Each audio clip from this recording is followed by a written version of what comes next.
Agora vamos entrar na segunda carta de Paulo aos Coríntios, capítulo 3, versículo, é a mesma mensagem do culto anterior, mas com versículos diferentes, né? Segundo aos Coríntios 3:5, que a palavra de Deus não é uma letra morta. Eu vou explicar sobre isso.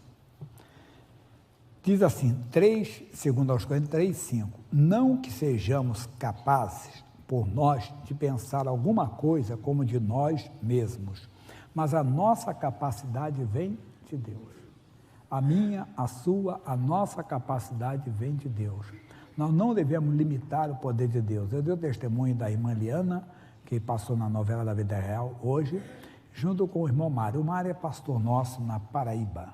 O filho dele, que hoje até é um sargento do Exército, tinha um garoto de 3 meses, quando a mãe dele, a esposa do Mário, então ele descobriu um câncer.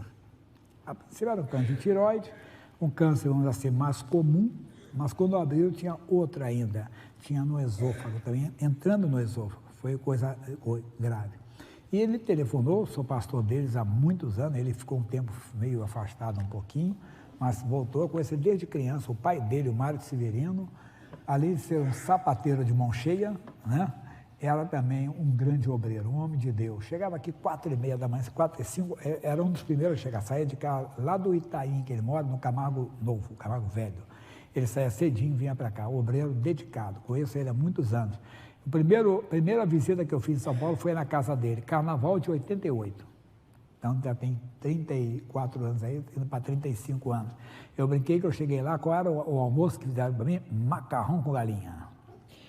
Nunca esqueço o macarrão da dona Francisca. Mas aí o Mário pediu uma palavra, pastor, isso. Eu falei, amigo, você não procurou o gigante Golias? Ele apareceu, digo, em nome de Jesus. Nós não temos que procurar as adversidades, mas quando elas aparecem, nós não devemos ter medo, nós não podemos nos intimidar, nós não devemos nos amedrontar. Temos que saber que a nossa capacidade para derrubar um gigante vem de Deus. Ou você acha que Davi derrubou o gigante com a força dele? A força era tão, vamos dizer, sobrenatural, e era mesmo, mas não era dele, era de Deus. Por isso ele derrubou com uma pedrada um gigante. Mas antes de derrubar o gigante, o que ele fez? Quem lembra, ele matou? Matou um leão e um urso. Não foi com a capacidade dele, entenda? Não foi a capacidade dele, a capacidade vem de Deus, é isso que você tem que entender. Foi a capacidade de Deus que operou o milagre, mas também não é a mensagem ainda de hoje. Agora que é o nosso versículo, o qual nos fez também capazes de ser ministros do Novo Testamento, não da letra, mas do Espírito, porque a letra mata e o Espírito vivifica. A letra, ela não tem, vamos dizer, variante, ela não muda, né? Mas a palavra de Deus muda, não. Mas a interpretação que Deus dá, a inspiração que Deus dá. Eu contei, por exemplo, você pode perguntar pelo menos a qualquer criança, até o adulto pode lembrar, nós lembramos que no dia 22 de abril de 1500, um homem chamado Pedro Álvares Cabral descobriu alguma coisa. O que ele descobriu? Pelo menos o que dizem, né? É o que a história diz. Tudo bem, nós aceitamos, né? A história fala sobre isso. Que no dia 7 de setembro de 1822, aqui no nosso bairro aqui do Ipiranga, margem do Ipiranga, o homem disse, independência ao norte. O nome dele era Dom Pedro. O que ele falou? Que era dia de quê? Proclamação da independência. No dia 15, olha a história, ó, 15 de novembro de 1889, foi proclamada a República. Bem, aí você também tem as histórias paralelas que falam que não foi bem a proclamação da República, foi um golpe, né?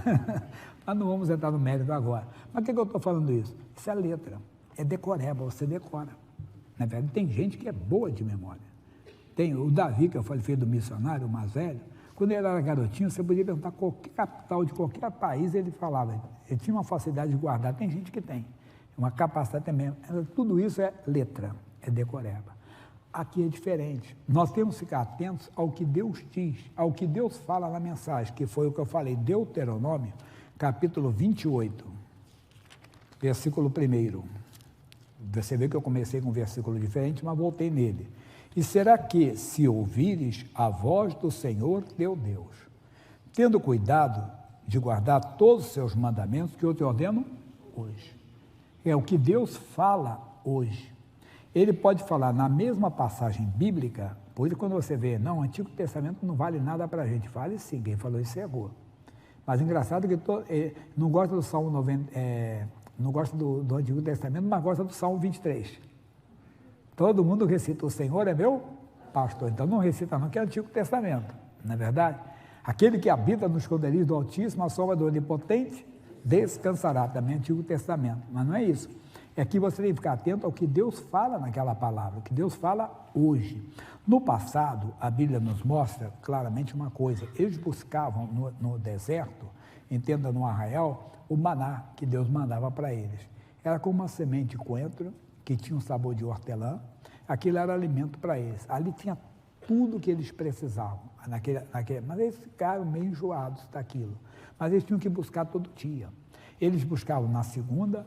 O que eles escolhiam na segunda, buscavam, não podia deixar para ter. Se deixasse, sabe o que acontecia? Dava bicho. Tinha que comer daquele. No outro dia, tinha que ir de novo ao arraial. Na terça, na quarta, na quinta, na sexta, no sábado não. Como tinha o cerimonial do sábado, sábado não podia trabalhar. Então eles pegavam o dobro na sexta para guardarem para o sábado, mas não ficavam sem comer no sábado. Tem gente que acha que tem que ficar sem comer. Não, eles comiam também no sábado, não, que é colher na sexta. Mas por que eu estou falando isso? Somos nós que todos os dias temos que ir aqui, e buscar. Ler a Bíblia, meditar. Aquela passagem que o pastor deu não é uma letra que você decora e não precisa mais ler, não. Aquilo ali tem vida. A vida vai surgindo à medida que você vai lendo, que você vai meditando. Eu falei, não me atirem pedra, não me xinguem. Eu falo sempre do testemunho do chinês e do coreano. O chinês era o empresário falido, tinha perdido tudo. O coreano era o pregador. E aí, entenda bem, o pregador diz, Jesus disse, bom é o sal. E ele continuou pregando. E o chinês ficou, bom é o sal é bom é o sal, eu vou trabalhar com sal. E esse, então, se tornou o magnata do sal. Eu falei que o pastor poderia ter atrapalhado. Como? Se ele falasse para o pastor, pastor, enquanto você pregava, Deus falava comigo. O que ele falou contigo? Ele falou que eu tenho que trabalhar com sal. O senhor falou que Jesus disse que bom é o sal. Não, irmão, isso é outra coisa, não tem nada a ver. Você vê como o pastor podia atrapalhar? Porque o pastor estava dando a mensagem e o pastor podia ficar na letra. Não tem. Quando Deus fala, você não tem que ouvir mais a ninguém. É a Deus quem está ali dirigindo. Às vezes a direção que Deus dá, ela é louca. É aparentemente até irracional ou utópica. Aquilo ali não vai ser uma realidade. Não, foi Deus quem falou. Você segura, você abraça o que Deus falou, mesmo que pareça loucura. Parecer loucura. O pastor não está falando de prosperidade. O pastor está falando da vida cristã. Que o cristão tem que ser o sal. Se ele não serve para salgar, quer dizer, para conservar ou para dar gosto, hoje é assim, mas não era usado assim o sal, ele era usado mais para conservar, mas não vou entrar no mérito aqui, quer dizer, se ele é insípido, ele não vale para mais nada, ele está falando. Aí eu poderia dizer, amigo, eu não falei nada de prosperidade, não confunde as coisas, não tem nada a ver, eu estou falando de outra coisa, estou falando de vida cristã, não estou falando de prosperidade, mas Deus falou com ele, porque não é uma letra morta. A palavra de Deus tem vida. Você fica atento ao que Deus está falando. O que eu te ordeno hoje. Veja a oração do Pai Nosso. Mateus capítulo 6, versículo 9 em diante. O nosso é o 11, mas eu vou ler do 9. Capítulo 6, versículo 9. Portanto, vós orareis assim. Pai nosso, que estás nos céus, santificado seja o teu nome. Venha o teu reino, seja feita a tua vontade, tanto na terra como no céu. Vamos lá, pessoal. O pão nosso de cada dia dá-nos hoje. Fica atento. É o que Deus está te dando hoje, naquela mensagem, que não é uma letra morta. É as revelações que Deus dá, que Deus concede para você, quando você está lendo a Bíblia, quando está ouvindo uma pregação, quando está ouvindo uma mensagem. Eu citei, só vou resumir, o Moisés. O povo discutindo com ele, Moisés, por que você nos trouxe para esse lugar que não tem nada, o povo está morrendo de sede, nosso gado também. Moisés falou com Deus, Deus disse, olha, pega os anciãos, os principais, alguns, vá diante da rocha, eu vou estar lá. Você vai pegar a vara, que você feriu o rio, você fere a rocha, e ela vai te dar água. E aconteceu, e todo mundo ficou satisfeito. Algum tempo passou, e a situação era a mesma, faltava água. E o povo ingrato, aquele povo de Israel, né? O povo era de cabecinha dura, reclamou com Moisés, Moisés, Ô Moisés, por que você não fez isso? Ele devia dizer, Moisés, quando faltou água, ô Moisés, você orou a Deus e Deus deu água para a gente. Ô Moisés, ora a Deus de novo. Não seria essa a lógica? Mas eles esqueceram. Era povo obstinado mesmo. E esse povo, em vez de falar, Moisés, faltava tanta água aqui, você orou, foi uma coisa tão linda, da rocha saiu água para todo mundo, faça a mesma oração, peça a Deus a tomar direção, mas não. Discutiram, brigaram com Moisés, pegaram em pedras para apedrejarem Moisés. Moisés falou, Deus, vão me apedrejar, Senhor. O Senhor disse, reúna agora todos, né, toda a congregação pega a vara, quando você chegar lá, você fala a rocha, mas ele já tinha a direção. E ele estava tão chateado com o povo, que ele falou, rebeldes, porventura tiraremos a água da rocha para vocês? Pegou a vara e feriu 2 vezes. Saiu água, saiu. Mas ele não entrou na terra prometida.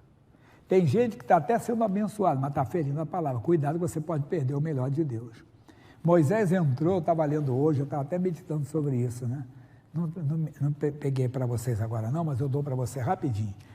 Deuteronômio capítulo 36, é isso? 32, desculpe. Versículos 46, 47, 48, isso. É o 48 que é o nosso. Deixa eu pegar aqui, só para mostrar o que o Moisés perdeu. Deuteronômio 32. Do 48 para nós. Depois falou o Senhor a Moisés, naquele mesmo dia, dizendo, sobe ao monte Abarim, o monte Nebo, que está na terra de Moabe, que é hoje chamada Jordânia, de frente de Jericó, e vê a terra de Canaã, que darei aos filhos de Israel, por possessão. E morre no monte, você vai morrer ali, Moisés. Ele estava lá, Deus que deu a sentença para ele, mas ele estava com 120 anos. Mas os pregadores brincam que o Moisés estava tão forte que Deus teve que fazer ele subir o monte, senão ele não ia morrer não. Que a Bíblia diz que os seus olhos não escureceram, entenda bem, e a sua força não faltava. Tanto que ele subiu um monte, né? Com 120 anos. Tem gente que não sobe uma escada com 50, né? Não é verdade? Ele subiu um monte. Aí os pregadores que brincam, que senão, para tirar o espírito dele, Deus teve que fazer isso com ele. Mas e morre ali, ele recebeu uma sentença de morte já.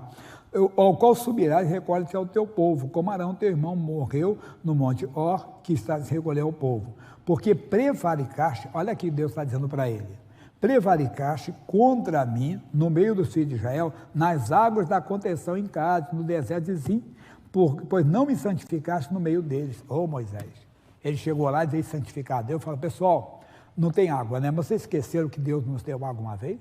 Vocês esqueceram? Aí poderia até falar daquele jeito que ele estava chateado. Ele estava chateado, ele poderia, os seus rebeldes. Vocês estão esquecendo que daquela vez eu pedi a direção, Deus mandou ferir a rocha, agora ele mandou nem ferir, é só falar com a rocha, mas ele estava tomado por uma emoção negativa, e é como alguém diz, quando você estiver chateado, fecha a boca, porque você pode falar algo que vai mexer com você, entenda, vai mexer na sua reputação. Alguém pode até dizer, o crente estava com capeta no corpo hoje. Você viu como é que ele falou hoje? Meu Deus do céu, estava soltando marimbondos. Eu já ouvi isso, você já ouviu? Até de pastor. Pastor está com capeta no corpo, hein? Pastor hoje está falando, né? Está chateado, fecha a boca. Tem que tomar cuidado. E o Moisés abriu, falou que não tinha que falar. Por isso, ele pagou. Não entrou na terra prometida. Mas nossa mensagem é essa. Vamos voltar onde nós começamos. Quem lembra a segunda carta de Paulo aos Coríntios, 3:5. Não que sejamos capazes por nós mesmos de pensar alguma coisa, como de nós mesmos, mas a nossa capacidade vem de Deus. Quer dizer, não era a capacidade de Moisés para tirar água da rocha, a capacidade era de Deus. Para ele ter a capacidade de Deus, ele tinha que seguir a orientação do Senhor. Mas teve água, pastor? Teve, mas ele perdeu o melhor de Deus. Nós não podemos perder o melhor de Deus. Temos que obedecer, andar na obediência, a qual nos fez também capaz de ser ministro do Novo Testamento, não de letra. A letra você decora, é decoreba. Você decora, como tem gente que decora a Bíblia, não é errado não, verdade? Tem gente que pergunta, 12 apóstolos, rapidinho. Aí você pergunta, como é que é, 12, João? Marcos não é não, irmão. Lucas não é também não. Não tem assim? Aí eu falei que tem que fazer igual o time de futebol, decora o time de futebol, né? Você decora ali, você decora 12. Os 12 filhos de Jacó, do Jacó é mais fácil ainda. Você guarda os 6 filhos da Leia, os 2 filhos da Zilpa, a serva dela, os 2 filhos de Raquel e os 2 filhos da serva. Já dá, você já viu, já dão os 12. É rapidinho, você decora, faz isso assim. Mas tem gente que fala, não é bom de decorar, entenda? Mas é que ele não conhece, ele conhece, mas essa é a letra. Não é isso, é a revelação ao que Deus está falando. Fique atento e você vai beber desta água e nunca, nunca haverá impossibilidades na sua vida, porque a sua capacidade vem de Deus. Daqui a pouco tem mais. Amém?